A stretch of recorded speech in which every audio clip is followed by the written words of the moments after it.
Okay, good afternoon. Welcome to this composition colloquium for today. I'm very happy to have a very special guest with us today. Professor Hans Tutschku is a professor in Harvard. He's a composer, a researcher, a sound designer. He created a music ensemble called the Music Climb Project. Yeah, something like that. Right. Yes. Sorry. Yeah. And then he won a number of prizes, and he was also teaching at UCAM for some years, and then he moved to the US and started teaching in Harvard.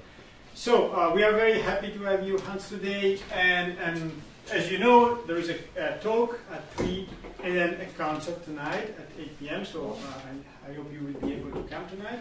So, well, thanks so much, Hans, for coming with us, and please. Okay.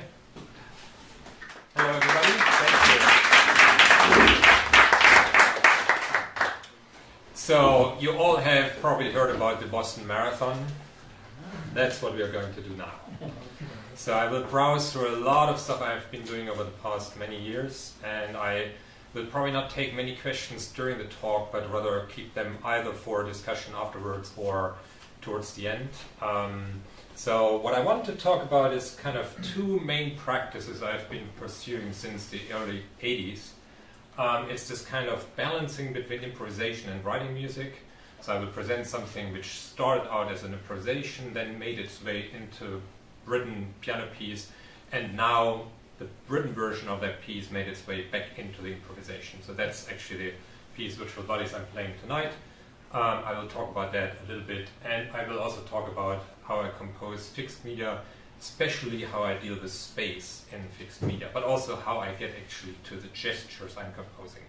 So I think I will start with presenting you a piece which is, I would say, probably 95% ready. So it's still, I consider it still kind of a little bit work in progress. I mean, I think I put the double bar on it last week, but I have now another 3 weeks before the premiere, so I like to have a little time between finishing the piece and then presenting it. It's originally a 24-channel piece called Spaces High Pressure, and that is certainly a work which is related to the pandemic and all the things we have been going through. It is also a piece, and that is probably the reason I choose it for here, for the colloquium, because you have this beautiful 16-channel setup here, even if it's originally 24-channel piece, but I've adapted to this piece, to this system. And I would like to thank Jeremy. He did an amazing job in fine-tuning the system here and actually even adapting it a little bit to what I would like to do. Yes. So my question since I started doing sound was always, how do I get to my sounds? How do I actually make a connection with my sounds? And I will show you later how I recorded some of them. So most of the sounds for this piece are based on recordings I made of all kinds of objects on a frame drum. It's about that diameter. So I'm getting, as you see with these microphone positions, I'm most of the time not miking the objects themselves, but I'm miking the skin. I'm getting kind of the actions through the resonance of that drum skin. Why I have chosen it for here? Because we have two levels of height. So I started composing multi-channel pieces. My first 4-channel piece was in '91.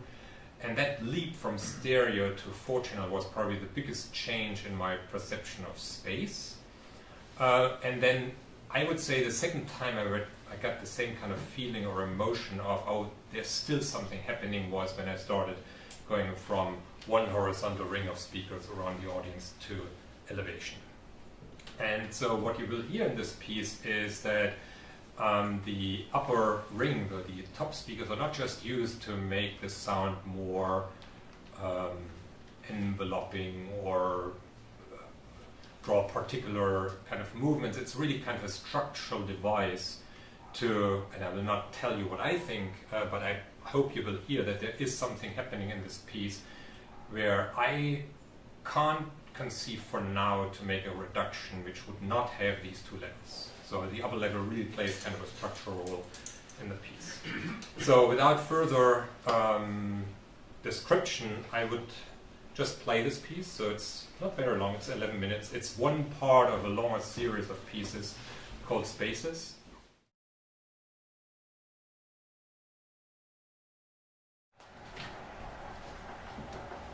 So my question was always, since I started dealing with sound, how do I get to my sounds? So I believe strongly in the performance gesture.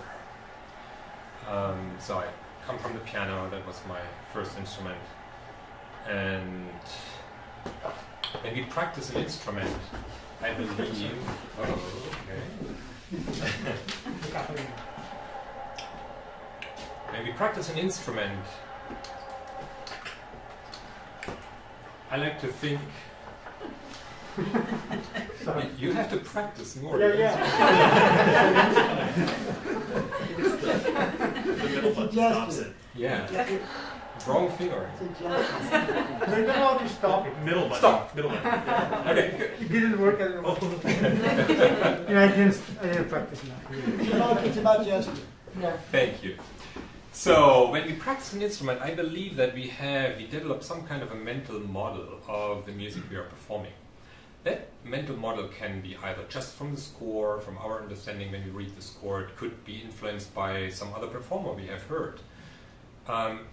But it's not just this way from the model to what we are doing. Very often we play something happens, we have a different phrasing, a different rubato, a different articulation. We say, oh, well, that is actually very nice. I didn't preempt that, but it just came out, and we enrich our model with what we are doing. There's this kind of nice feedback loop between imagination and practice. And I try to do that also when I'm recording sound. So obviously there's a first stage, I'm going explore, I listen, I hopefully do something to those objects where suddenly there is this feeling, yeah, here is some potential. If that doesn't happen after a while, then probably I'm moving on to the next object. But if there is this feeling, there is some expressive potential here, then I'm starting to make pretty long recordings. I will not play through this entire one here, but it will give you a moment of just seeing the last sequence you heard in the piece, where I believe it's kind of out of this mist of a lot of stuff going on, kind of focusing into one single gesture. That's actually this, it's not this particular recording, but this type of playing. So these two metal cups kind of with scotch tape attached to the surface, and then depending on how much pressure I exert, you get more or less of this vibration going on.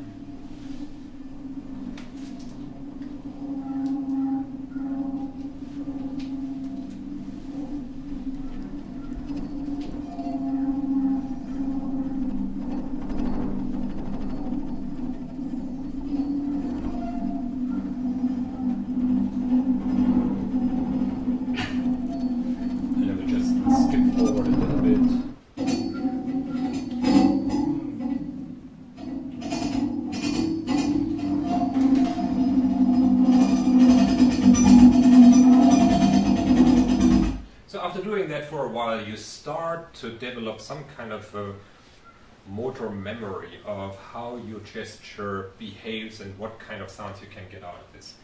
Let me skip to another setup where I try always with the same gesture to have a repertoire of different sounds. So here we have a cardboard box. I glued kind of some kind of a brush to it. I'm moving that, and then I'm also taking the bow to bow the cardboard box, and what you will hear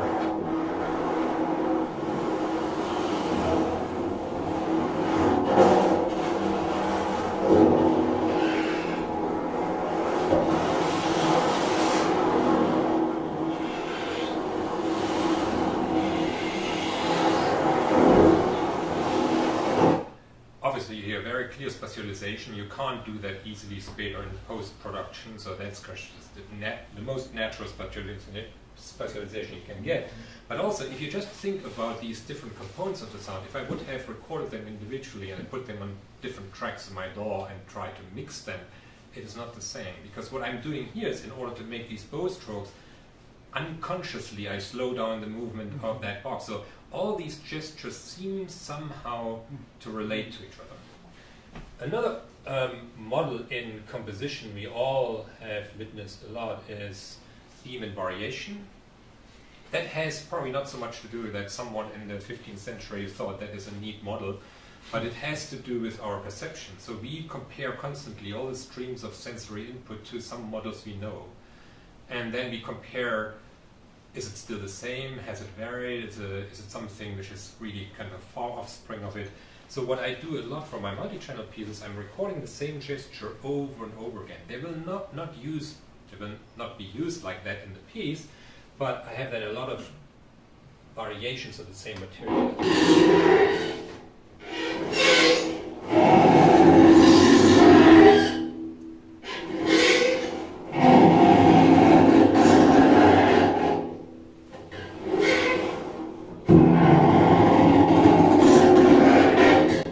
So I probably record 20 or 30 of those. Some of them I like better, some don't.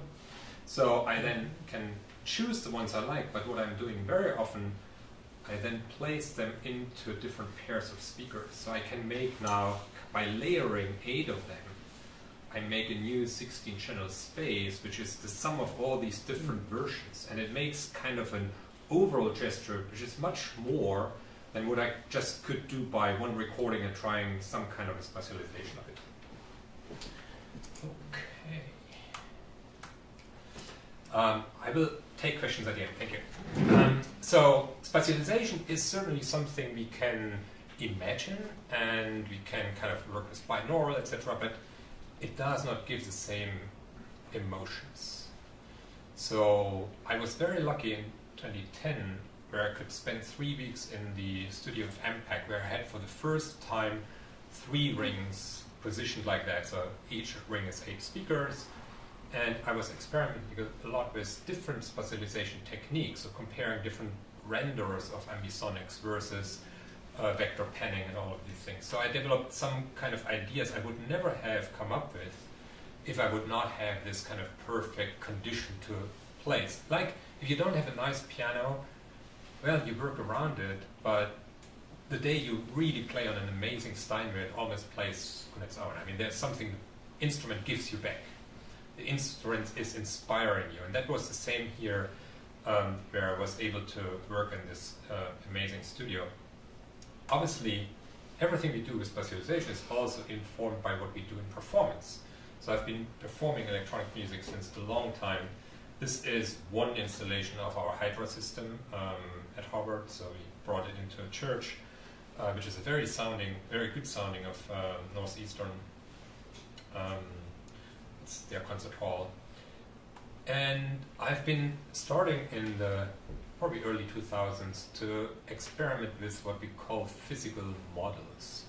Now, you might have heard about physical modeling to create sound, but there's also physical modeling which happens at a very low frequency. I mean, not at sample rate to produce audio, but physical models to model how things behave in the space.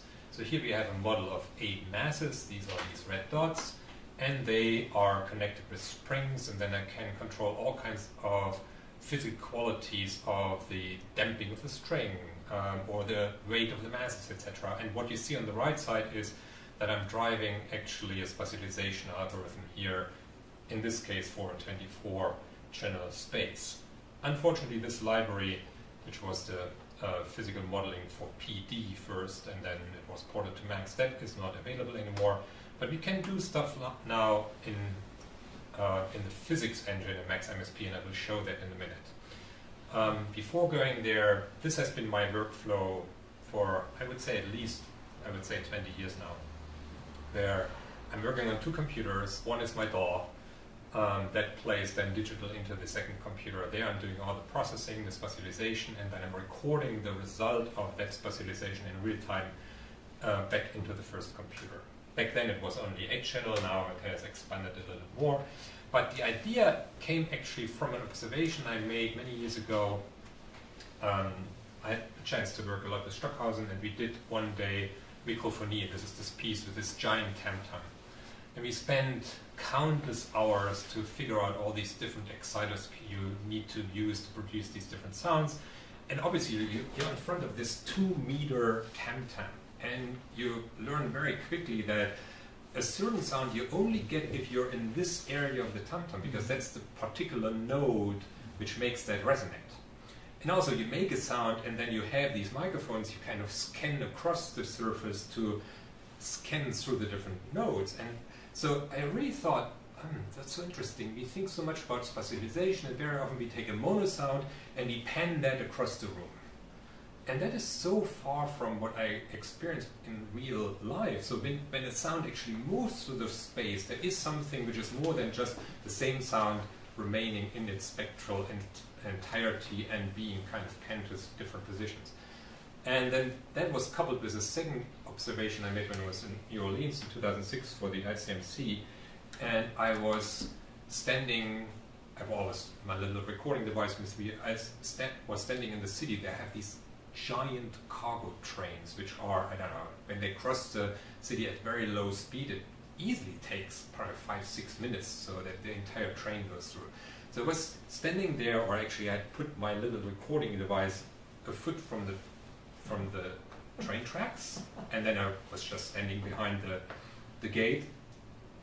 And I was listening to that train, and I thought, that's so interesting. I'm standing here, I'm recording this car right in front of me, but I already hear the cars coming, and I still hear the cars going away. And that was the moment where I thought, okay, I need to augment my model of spatialization. Instead of spatializing one single sound covering the space, let's make variations of that sound. And I started making 8 variations of that sound, sometimes through granulation, sometimes transposition, some time delays, etc. So I would make an 8-channel version of that sound, where each channel carries some particular quality. And then I would scan, or I would spatialize these 8 sounds almost like a snake through the space. So you would get, at a certain listening position, one after the other, and each of them is a little different. So that's what I'm doing here now, and I'll show you that in Max Patch in a second. And then the last real-world experience, which was very influential, was years before. I was in Chartres. This is this amazing cathedral near Paris, and it was almost closing time, so we were probably just 2 or 3 people in the church. I said, oh, I have to do this now. I have to clap my hands. And I was standing there, clapped my hands. And there's no way of turning that down. I mean, the only thing you can do afterward, regret it. So that was the first thing, never fade out reverb. So in all my work now, the reverb is always open. What I'm controlling is how much I send into it, how loud I clap, if you like. And the probably even more important experience was that I experienced my clap here, and I experienced the reverb far away. So there is a spatial disconnect between the source and where we perceive the real the reverb from. So then I started actually with the 16-channel setups to very often put the reverb onto the lower ring and have the direct sound on the upper ring. So you get, or on speakers which are closer to the audience if you have more than 2 rings. So to get also this divide between the direct sound being more precise, having more transients, being more direct into your ear, and having the reverb far away. So I can't show you these old patches anymore because they are not working under current versions of Max, but I adapted some of them to be shareable. Yeah. Okay, here we go. So this is now the physics engine, and now I have to tell one more story. Also Paris related. I was sitting in one of these kind of huge administrative buildings in the city hall, and they had these kind of long marble hallways, and which are super high, and everything is reverberant. And I was sitting on a bench there, waiting for something, and there's this woman on high heels coming along that hallway. And I was just already, when she was still probably 5 meters away, I was so amazed by the sound, and I just closed my eyes. And she walked by, huck, huck, huck, huck, huck, huck. And she was already past me, that I heard kind of a second wave of the reverb, kind of really dislocated spatially. I thought, that's neat, that's really interesting. So let's try to do something with it. And what you see here now is a physical model. So we can move that around. That is this chain. Now it's actually 16 sources here, or 16 points, but that makes it a little bit more elastic. But I'm only reading out every second one to translate it into this 8-channel chain in the space. So let me fire up the sound here.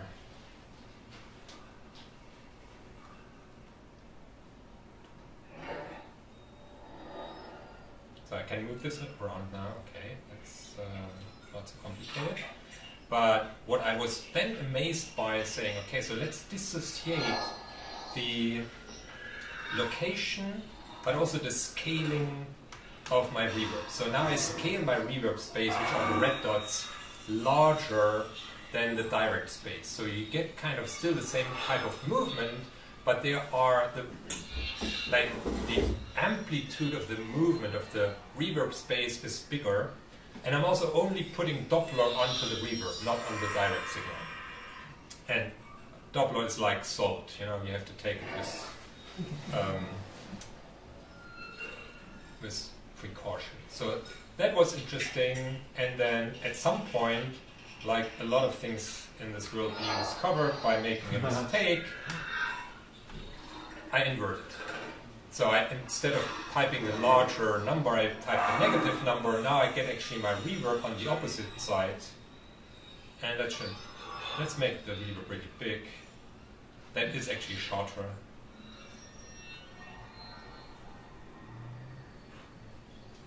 And let's take it a little bit more.